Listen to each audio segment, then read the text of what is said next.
I've been hauling freight across the northeast for nearly 15 years, seen more miles of blacktop than most people will in their entire lives. Snowstorms, backroad detours, drunken drivers at 2 a.m. You name it, I've faced it. Out here, the road teaches you things, teaches you to stay alert, teaches you to recognize patterns, teaches you that not everything strange can be explained, but nothing prepared me for what I met that night. It was January. One of those brutal nights in rural Maine when the wind whistles through the trees like it's got something to say. I'd been on the road for almost 14 hours, hauling medical supplies up through the 201. That stretch of highway is as isolated as it gets, twisting through dense forest where radio signals die and time feels like it's frozen under layers of snow. Dispatch told me I could pull over and log my 10-hour break. I was exhausted, bones aching, eyes heavy. Around 2 a.m., I spotted a rest area. I use the term rest area loosely. It was barely more than a cracked asphalt lot, one rusted restroom shack, and 2 overflowing garbage bins almost buried in snow. No lights, no signs of life. Not even another rig parked there, but I was too tired to care.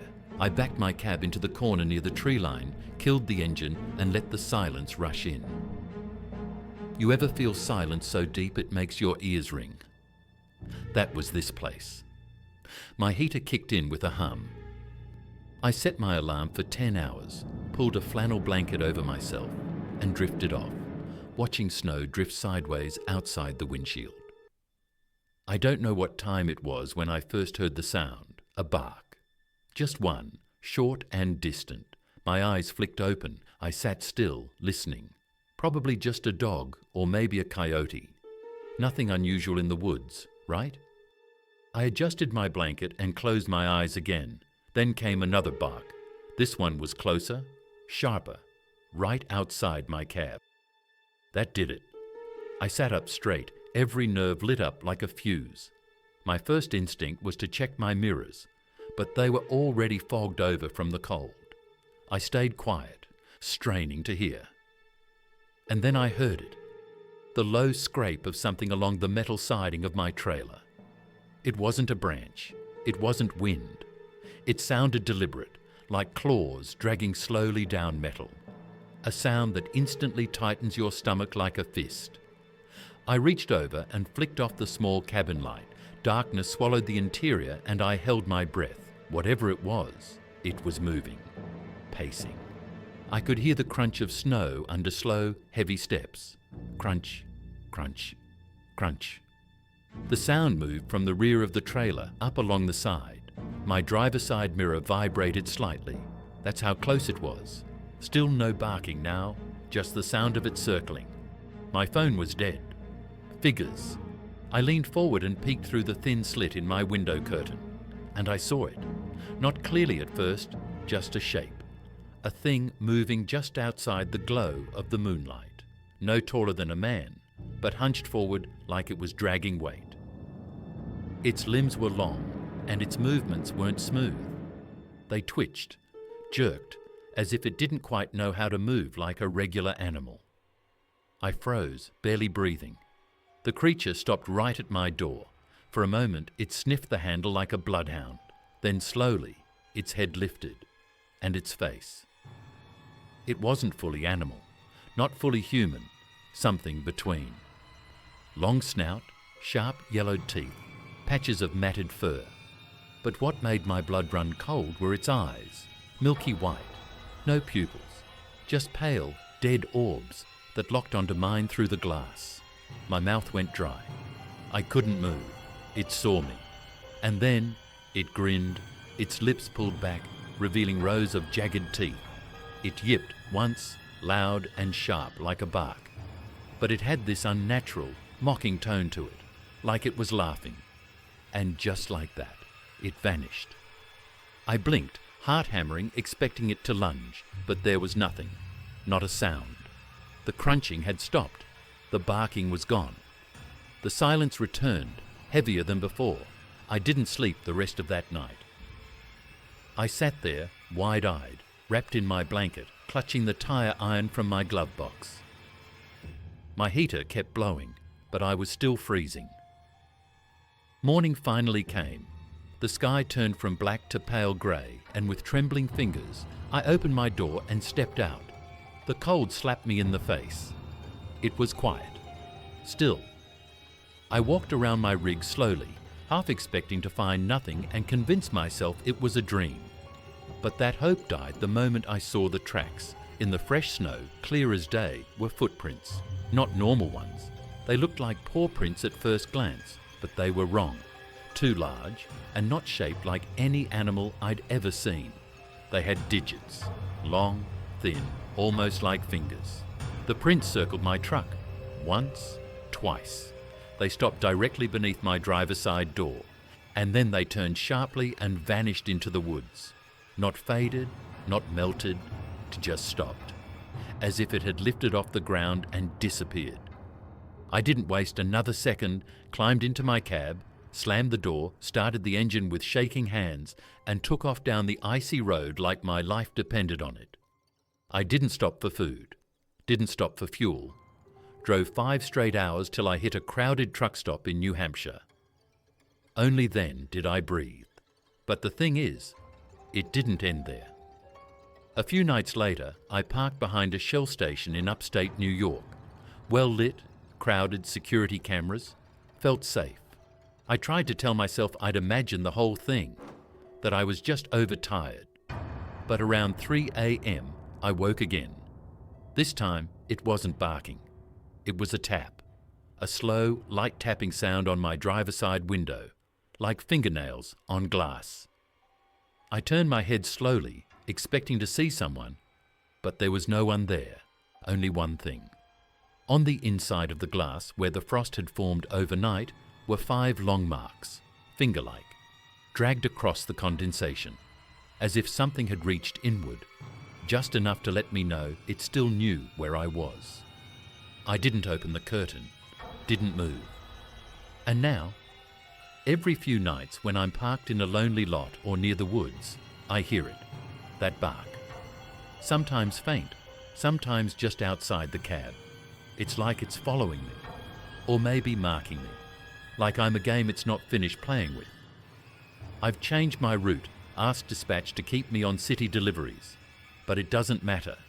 Once you've been seen by it, it remembers you. And I think, one of these nights, it's coming back. It started like most of my late hauls do, quiet, uneventful, with the kind of solitude only a long, empty highway can offer. The sky was giving up its last hints of daylight, smudged orange and purple across the horizon, and the hum of the engine was the only thing keeping me grounded. I was somewhere past the Utah border, a dry and desolate stretch where the road seems to fall off into the earth itself. Just miles and miles of desert and dust.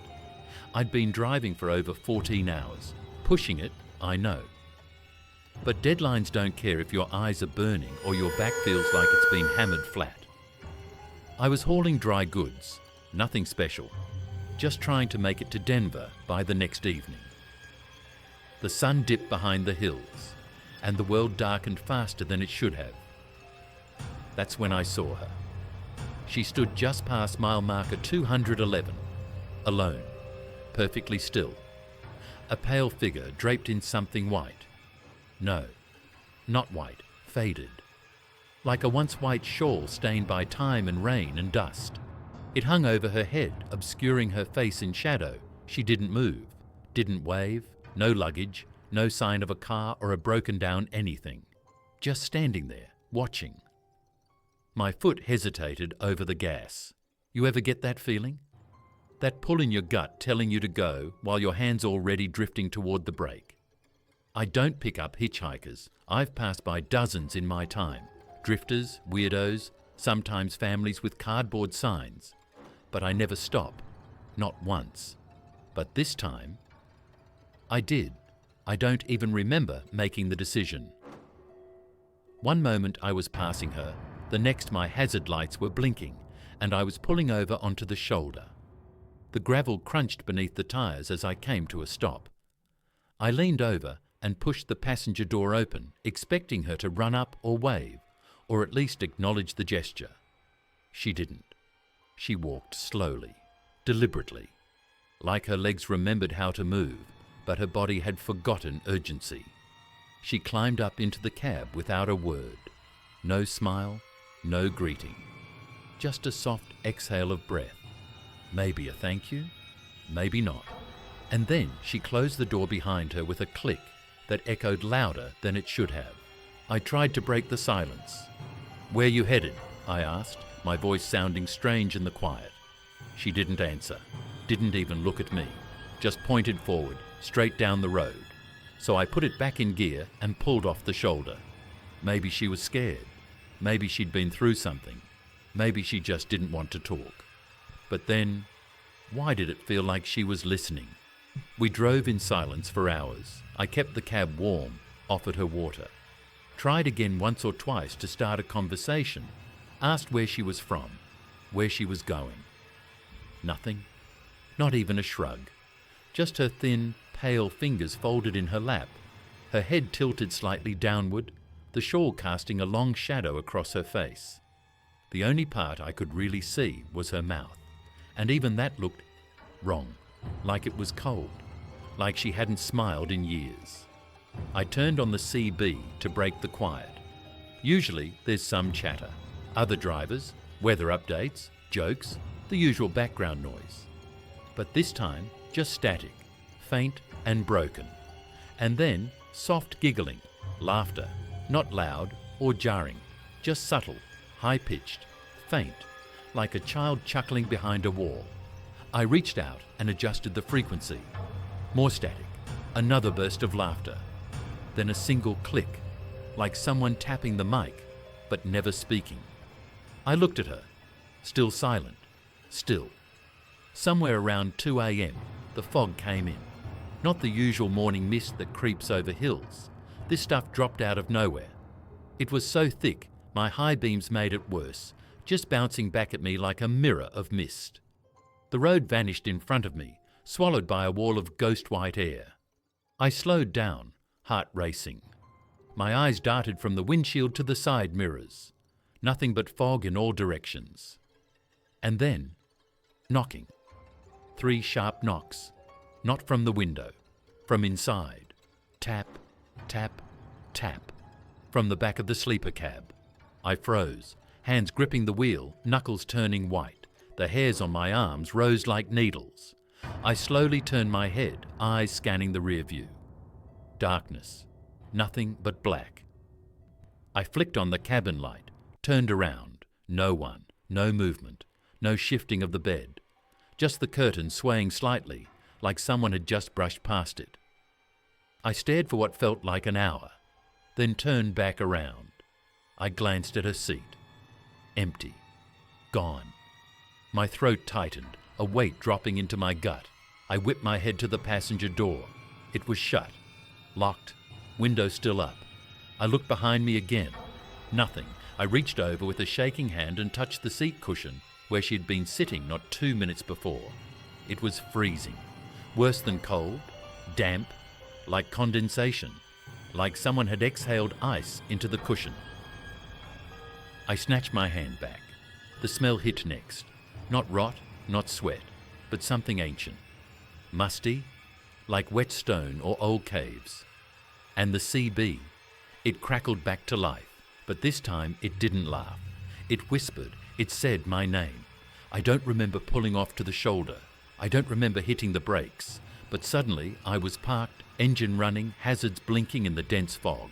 My heart was pounding against my ribs like it was trying to escape. I reached back and ripped the curtain open. Still nothing. But the cold had crept into the sleeper now. Frost edged the windows. My breath fogged the air even though the heater was still running. I checked the rear again. No one. But somehow I knew I wasn't alone. The fog followed me all the way into Colorado. It didn't lift at dawn like it should have. It just lingered, clung to the mirrors, stretched its tendrils over the windshield like it was trying to get inside. By the time I reached a roadside diner in Grand Junction, I was ready to lose my mind. I parked, got out. The air outside wasn't much better. Still cold, still damp. I walked in and sat at the counter. The place was warm, filled with the smell of eggs and coffee. Normal. Safe. The waitress smiled. Rough night? You could say that, I replied. Picked up a hitchhiker out by mile marker 211. Young woman, pale, quiet. Her smile vanished. You saw her? I nodded. She didn't speak for a moment, just stared at me. Then she leaned in. You're not the first, she said. That stretch is haunted. Folks say a woman froze to death out there during a freak whiteout, mid-80s. She was trying to walk home after a fight with her boyfriend. They say she never made it. Now she tries to hitch rides, always alone, always quiet. My hand shook as I lifted the coffee cup to my lips. She doesn't hurt anyone, the waitress added almost gently, but she never really leaves the truck. I left the diner in a daze, got back into the cab, half expecting to see her sitting there again. She wasn't, but the seat was still wet, still cold. That was 3 years ago. I've driven thousands of miles since, but I never stop near mile 211 anymore. I don't care if I see someone waving or crying or begging. I keep driving. But sometimes, even now, I'll glance over at the passenger seat just after sunset and see the outline of a figure in a pale shawl. And the CB? It still crackles at night, sometimes static, sometimes a whisper, and once, just once, I heard her voice again. You forgot me. I don't drive after dark anymore. I don't stop for anyone.